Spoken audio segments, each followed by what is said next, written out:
बातें तो सब कहते हैं लेकिन करता कोई नहीं है, क्योंकि इतने साल हो गए हैं। कह रहे थे कोटद्वार को बनाएँगे, 2-4 जिले और भी बात चल रही थी बनाने के लिए, तो बनाए तो नहीं है ये। रुड़की के जिले की भी मांग उठी थी कि रुड़की भी जिला बनेगा। कांग्रेस वाले कहते हैं ये बीजेपी का एजेंडा है और बीजेपी वाले इसको अब पता नहीं किस दिन उनको ये लगता है कि इससे उनकी पार्टी को फ़ायदा होगा। मैं तो कह रहा हूँ कि ये तभी बनाएँगे जिस दिन इनको लगेगा कि इनको राजनीतिक लाभ इसका लेना है। कैसा देखते हैं आप 24 साल का उत्तराखंड? मतलब सँवार नहीं सके, जैसे एक नया राज्य मिला था और जिन भी पार्टियों को यहाँ पर सब पार्टियों को काम करने का मौका, कांग्रेस, बीजेपी और कांग्रेस दोनों को बार-बार मौके मिल चुके हैं। संपूर्ण मौका मिला, पूरा अवसर मिला।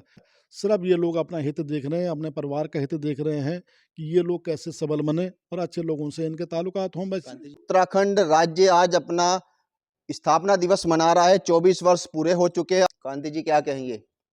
स्थापना दिवस है आज, 25वें वर्ष में प्रवेश कर चुके हैं, तो कितना बदला है उत्तराखंड और कितना संवरा है? मैं सबसे पहले तो सभी उत्तराखंड वासियों को बधाई कि आज हम लोग 24 वर्ष हम लोगों ने पूरे किए और 25वें में हम लोगों का प्रारंभ हुआ है। कैसा देखते हैं आप 24 साल का उत्तराखंड? 25वें प्रवेश है। मतलब सँवार नहीं सके, जैसे एक नया राज्य मिला था और जिन भी पार्टियों को यहाँ पर सब पार्टियों को काम करने का मौका कांग्रेस को मिल गया। 2 मुख्य हमारी राष्ट्रीय पार्टियाँ हैं, बीजेपी और कांग्रेस दोनों को बार-बार मौके मिल चुके हैं।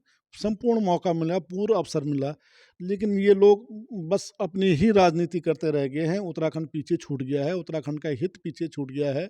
वहाँ के जो पर्वतीय समाज है, वहाँ की संस्कृति, वहाँ की सभ्यता और वहाँ का संवर्धन, ये पीछे कहीं छूटता हुआ नज़र आ रहा है।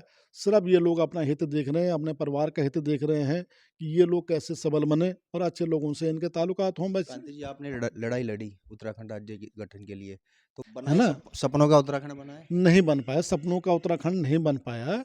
वो तब बनता जब ये लोग सब समर्पित होते। मैं कह तो रहा हूँ कि ये लोग अगर इस भावना से करते कि पहले हम उत्तराखंड वासी हैं और तब हम किसी पार्टी के कार्यकर्ता हैं।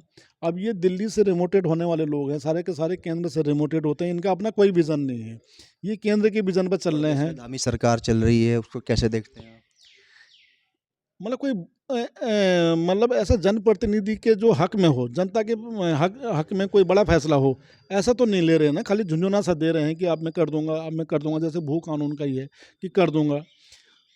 आंदोलनकारियों का 10% का आरक्षण का था, अब वो हो भी गया, कानून भी बन गया, लेकिन अभी लागू नहीं है। मतलब तो ठोस नहीं है ये इन लोगों का काम। ऐसा नहीं है कि भाई एक ठोस रणनीति उत्तराखंड वासियों के लिए बने, ऐसा काम नहीं कर पा रहे हैं। कई जिलों की मांग भी आई उत्तराखंड गठन के दौरान कि ये जिले बनने चाहिए, लेकिन आज भी सिर्फ वो धरातल पे नहीं उतर पाए हैं, वो घोषणा की घोषणा ही रह गई।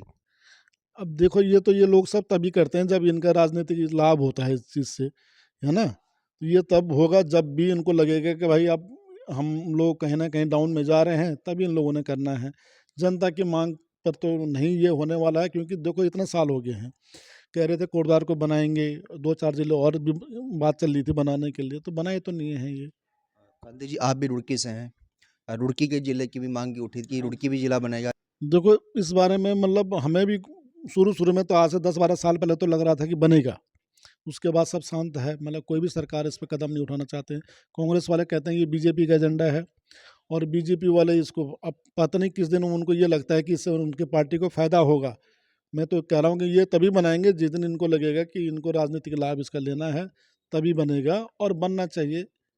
एक अच्छा, तभी यहाँ और भी ज़्यादा सुविधाएँ उपलब्ध होंगी। अगर इन्होंने घोषणा करी है तो इनको जल्दी-जल्दी बनाना चाहिए। तो क्या कहिए आप, स्थापना दिवस है आज, सरकार से क्या कहना चाहेंगे? मैं यही कहना चाह रहा हूँ कि भाई कि आपने बहुत छल लिया, बहुत हो गया। कैसे कब अब क्या दिखाओगे ऊपर जा कर के, ईश्वर को क्या मुँह दिखाओगे? देवभूमि के वासी हो, कम से कम इतना तो अपनी इज़्ज़त रखो, जनता की इज़्ज़त रखो कि भाई कि कुछ कर लो यहाँ के लिए, कुछ यहाँ के लिए इस प्रकार से समर्पित हो जाओ अंततः कि भाई ये यहाँ लूट ना जाए, उत्तराखंड सारा का सारा लूट ना जाए। आज उत्तराखंड में सारा के सारे लोग, बाहर के लोगों ने ज़मीनें खरीद ली है और होटल, रेस्टोरेंट इस प्रकार का कल्चर यहाँ हो रहा है। टूरिज़्म का कल्चर सारा बाहर के लोग कर रहे हैं, उत्तराखंड वासी उसमें है ही नहीं, है ना? तो आज ये बड़ी समस्या है, जितने भी यहाँ तीर्थ स्थान है तो उनको टूरिज़्म कहा जा रहा है ना? जबकि वो धार्मिक स्थल हैं, तो वहाँ हमारी सद्भावना बढ़नी चाहिए, वहाँ हमारे भाव के रूप में जाना चाहिए। लेकिन वो उसको तो टूरिज़्म उसको कहा जा रहा है, तो वो एक अच्छी बात नहीं है। ये देवभूमि है, देवताओं की भूमि है, तो उसको तुम टूरिज़्म थोड़ी कह सकते हो। तो ये कहते हैं हम यहाँ टूरिज़्म डेवलप करेंगे, तो ठीक उसके प्रतिकूल जो देवत्व की भावना है वो तो कम होगी ना। तो हमको अपनी संस्कृति को परिष्कृत करते हुए ही आगे बढ़ना है। तो उसको ध्यान में रखते हुए काम करें, कुछ अच्छे निर्णय ले लें, भू कानून जल्दी से जल्दी लागू लागू करें, यहाँ के लोगों के लिए रोज़गार सुनिश्चित करें और जब रोज़गार होगा तो पलायन नहीं होगा। पलायन के सीधे-सीधे डायरेक्ट संबंध किससे है? रोज़गार से है। तो उसके प्रति सोचें ज़रा सरकार।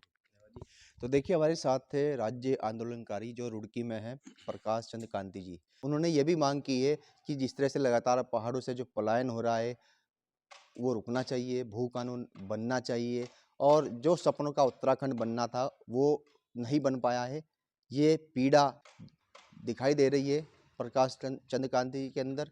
तो फिलहाल मैं हूँ आपके साथ विनीत त्यागी और आप देखते रहिए श्री संगम न्यूज़। धन्यवाद।